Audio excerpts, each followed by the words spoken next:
PED affects taxation as well, but before we go into something rather technical, let's always use our common sense.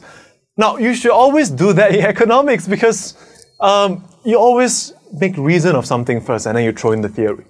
So let's think about cigarettes. They are highly addictive, despite all the campaigns that governments do. There's still a consistent population of smokers. So if I increase the tax on cigarettes, what do you think will happen? Do you think all the smokers are just going to give up smoking? Of course not. I think you feel how elasticity can come into play here. So let's draw a demand curve and a supply diagram. Now this is a very, very price inelastic demand curve.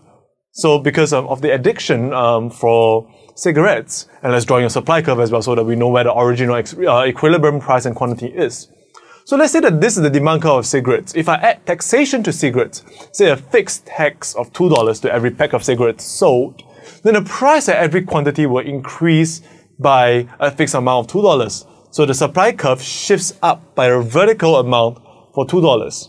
Now, you can always, there are always different types of taxes. You can add $2 on top, or you can add 10% on the price. This actually results in a different supply curve for the 10% case, but let's just ignore that first because eventually the analysis is the same. So let's just say that there's a fixed tax. Here we say we have the post-tax supply curve because, again, the price is $2 higher at every quantity. So what happens by the time we shift to the new equilibrium price and quantity? We realize that the price is a lot higher, but the quantity didn't move a lot. And this is consistent with our commonsensical prediction that cigarettes being price inelastic because of addiction will not have much reduction in quantity demanded due to a price increase. Now, I'm sure you can work out a counter example for price elastic good. But the conclusion here is that taxation tends to be more effective if you're looking at reducing consumption or something. Taxation happens to be more effective when you are taxing something more price elastic.